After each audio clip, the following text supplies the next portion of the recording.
Hello children, welcome to St. Mary's online class. Today we are going to see the types of chemical reactions on the basis of energy change. That means in chapter 6, okay, the remaining thing. Before that, in the live class itself, I already taken the up to, that means metal reactivity series, okay. That means in page number, what is that? 79.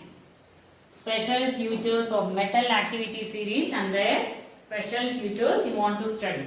Clear children? And also I am giving you one homework. Okay. Study the table given in the page number 80. What is the table? Reactions of metals with oxygen, water and acids. Okay. You want to, this is very important. You want to go through on this table given in page number 80. Okay. So the next topic is types of chemical reactions on the basis of the energy change. That means the same chapter. Okay. Sixth chapter, the remaining part I am continuing. Okay children, isn't it? What is the chapter name?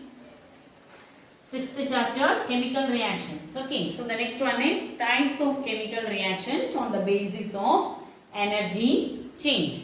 What is mean by a chemical reaction? You already studied. Chemical reaction means breaking of the old bonds and the formation of new bonds. That means reactants combine together to form a product. That means breaking of old bonds and the formation of a new bond takes place. Okay. So there are so many types of reactions. So then what happens during this process? What happens to the energy? Some reactions, the formation of bonds usually takes place with the release of energy. So release of energy means we call it as, what is that? The release of energy is also in the form of a heat. So it is an example for exothermic reactions.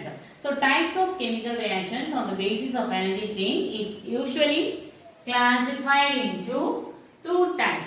One is endothermic reaction and exothermic reaction. I already mentioned what is that? The formation of bonds always takes place with the release of energy. Okay. So the energy is different. One is one of the reactants. Okay. The bond with the breaking of bonds takes place.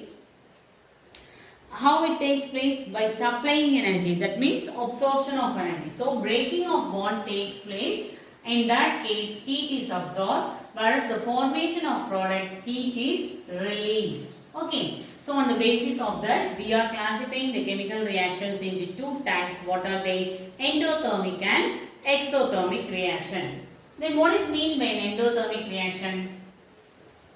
Endothermic reaction means heat is absorbed during a chemical reaction. So when heat is absorbed inside, that means when the reactant reacts together, the heat is absorbed from the surroundings. So what happens? There is a fall in temperature. Because the heat is absorbed by the reactants, what happens usually? There is a fall in temperature in the surroundings, isn't it? Then the next one is exothermic reaction. Exothermic reaction means heat is given out, okay, during the chemical reaction. So it creates a rising temperature. Isn't it children? These 2 points you want to remember. In endothermic reaction, heat is absorbed, so there is a fall in temperature. Whereas in exothermic reaction, heat is given out, so it causes a rising temperature. Clear? Then the next one is, we are going to see some examples for endothermic and exothermic reaction. First one, exothermic reaction example is, all combustion reactions are example for exothermic reactions. What is that? Carbon, when it reacts with oxygen, it forms carbon dioxide plus heat. Heat is released. Isn't it? Did you got my point? All combustion reaction. Combustion means in the presence of oxygen. All combustion reactions are examples for exothermic reaction. C plus O2 gives CO2. Here heat is released or given out in the surroundings. Isn't it? So plus heat. Then one more example is calcium oxide on hydrolysis. What is the other name for calcium oxide? Quicklime. You must remember this children. Sometimes we will ask what is the formula for quicklime. Okay. So calcium oxide, we can call it as also quicklime. Okay. Quicklime undergoes hydrolysis. It forms calcium hydroxide plus heat. This is also an example of exothermic. So calcium hydroxide is otherwise termed as slaked lime. Okay. So what is meant by slaked lime? Calcium hydroxide. Quicklime is calcium oxide. You must remember the formula also. Isn't it? Then next one, examples of endothermic reaction. What is endothermic? Heat is absorbed during the chemical reaction. It causes falling temperature. What is an endothermic reaction? The first example is nitrogen when it combines with oxygen by absorbing heat. That's also the temperature is very high, 3000 degrees Celsius. Okay. So endothermic reaction example is nitrogen N2 plus O2 by absorbing heat it forms nitric oxide. What is NO? Nitric oxide, isn't it? One more example for endothermic reaction is calcium carbonate undergoes decomposition. You already studied the different types of chemical reactions, isn't it? So calcium carbonate by absorbing heat it decomposes. Okay, breaking of bond takes place and it forms quicklime and carbon dioxide. That means calcium oxide plus CO2. Another example for endothermic reaction is ammonium chloride. Okay, this one is given in the form of experimental details. Okay, in your textbook there is an experiment. Okay, to show the endothermic reaction. Ammonium chloride. If you are adding water to ammonium chloride, what happens? It is converted to ammonium hydroxide and HCl. Okay. How will you observe? You just touch the walls of the beaker. Suppose if you are taking ammonium chloride in a beaker, you add some water. You just touch the beaker from outside. Okay. What happens? You are feeling some, that means chillness. That means heat is absorbed by the reactant. So what we feel in the surroundings, it becomes cool. Okay. So ammonium chloride, by adding water, you are feeling some chillness or you are feeling cool on touching the beaker outside. Okay. What does it indicate? Heat is absorbed by the reactant. So it is also an example for endothermic reactions. Okay. That's all about this. Then after that, okay, we are going to study about what is meant by metallic and non-metallic oxides. Okay, so metallic and non-metallic oxides. Okay, only up to this chapter will finish. Okay, so the remaining thing we want to study is metallic and non-metallic oxides. Okay, so can we discuss it now itself? Okay, the next topic is metallic and non-metallic oxides. So next topic is metallic and non-metallic oxides. So what is meant by an oxide? Oxides are compounds containing oxygen. That means compounds containing oxygen. This oxygen may be present along with metals or along with non-metals. Okay. So the oxides is mainly classified into two types. What are they? Metallic and non-metallic oxides. Then again, this metallic oxide is classified into two types. What are they? Basic oxide and amphoteric oxide. Whereas non-metallic oxide is classified into acidic and neutral oxide. Okay, don't worry, if it is not clear, it is clearly given in your textbook also. So, oxides are usually classified into two types. What are they? Metallic and non-metallic. Again, metallic oxides is classified again into two types. What are they? Basic oxide and amphoteric oxides. Examples for basic oxide is, you see, sodium oxide, calcium oxide, magnesium oxide. What do you observe by seeing this example? That means basic oxides are usually formed with metals. You see, because sodium, calcium, magnesium all are metals, no? So, oxygen combines with metals means it always forms which oxide? Basic oxide. Then another classification of metallic is amphoteric oxide. What is meant by amphoteric? That means it acts as both acidic and basic nature. Amphoteric oxides have the property of both acidic and basic oxides. Okay. So amphoteric oxides example is zinc oxide, aluminium oxide, lead oxide. Okay. You must remember the examples. Okay, children, very very important.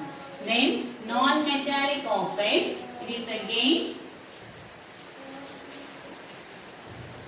again classified into two types. What are they? Acidic and neutral. Acidic oxide example is CO2, SO2, P2O5. So acidic oxide is usually formed when oxygen combines with non-metals like carbon, sulfur, phosphorus, etc. Clear, children? Then neutral oxide example is water, carbon monoxide. Okay, please listen. Carbon monoxide is an example for neutral oxide, whereas carbon dioxide is an example for acidic oxide. Then also nitric oxide is also an example for neutral oxide. So these are the classification of oxides. Okay. Then the next one we are going to study is how to prepare these metallic oxides. Okay. Then amphoteric oxides and also non-metallic oxides. The preparation. So you must aware of all the equations. Then next one is we are going to see how to prepare metallic oxides and non-metallic oxides. Already I mentioned, children, metallic oxides are basic in nature, whereas non-metallic oxides are acidic in nature. How will you prepare? Here I am writing only a few examples. You must go through on all the equations given in your textbook. Okay, I am writing only a few. Okay, so how a metallic oxide is prepared? When metals like calcium, okay, reacts with oxygen, it forms calcium oxide. So calcium oxide is what? Basic in nature. Likewise, you can take sodium, lead, okay, whatever metal, when it reacts with oxygen, it forms the respective metal oxide which is basic in nature. Clear? Then, also, metal carbonates and metal nitrates will undergo decomposition also. It forms metallic oxide as the product. Clear, children? When metals directly react with oxygen, it forms metal oxide which is basic in nature. One more method is if you are taking any metal carbonates or metal nitrates, which on decomposition also it forms metallic oxide. Clear? Then the next reaction is the formed metallic oxide. That means, for example, sodium reacts with oxygen, it forms sodium oxide. It undergoes hydrolysis. What happens? It forms alkalis. So, if I am asking, what is meant by an alkali? Metal oxides, which are basic in nature, when it reacts with water, it forms alkalis. Clear? Then the next one, the formed metallic oxide is basic in nature. So, what happens? It reacts with acid easily. Isn't it? I already mentioned metallic oxides are basic in nature. So, the formed metallic oxide reacts with acids to form salt and water as the product. Okay. Then, one more category is in metallic oxide. What is the one more example? Basic oxide and also amphoteric also will come under metallic oxide, and isn't it? So how amphoteric oxides are prepared? I already told no. Amphoteric oxide means the formed basic oxide reacts with acids and also with bases. So zinc oxide reacts with acid and forms zinc chloride and water. The same zinc oxide, it reacts with base and forms sodium zincate. The formula is very very important. Na2ZnO2. Sodium zincate is formed as the product. Okay, children. So these are about the preparation of metallic oxides. Metallic oxides we can prepare. Metallic oxide form chain oxide ഏതായിരിക്കും basic in nature, and also we can prepare amphoteric oxides. Okay, what is the nature of amphoteric oxide? It reacts with acids and also with bases. And then next we move on to the preparation of non-metallic oxides, which are arsenic in nature. How a non-metallic oxide is prepared? By treating non-metals with oxygen. Sulfur plus oxygen, it forms sulfur dioxide. Non-metals like nitrogen, carbon reacts with oxygen to form nitric oxide. Carbon dioxide. So the formed non-metallic oxide, here the formed metallic oxide undergoes hydrolysis to form alkalis, whereas here the formed non-metallic oxide undergoes hydrolysis, it forms acids, carbonic acid. Likewise, the formed non-metallic oxide like sulfur trioxide undergoes hydrolysis, it forms sulfuric acid. Clear? Then one more property is the formed non-metallic oxides are acidic in nature, no? So the non-metallic oxide, it reacts with alkalis, bases like sodium hydroxide, it forms sodium carbonate plus water. Likewise, the non-metallic oxide like sulfur dioxide reacts with alkalis like KOH, it forms potassium sulfite, SO3, no, sulfite plus water. Okay, so these are all some of the methods how to prepare metallic oxide and non-metallic oxide and their properties. Children, there are few more examples given in your textbook, so please go through all of the equations. Okay, so that's all about this chapter. We will finish. Okay, we finished the 6th chapter. Okay, so the next class I am starting the new chapter, chapter 8, carbon compounds. Okay, study well. This chapter is very, very important. Okay, thank you.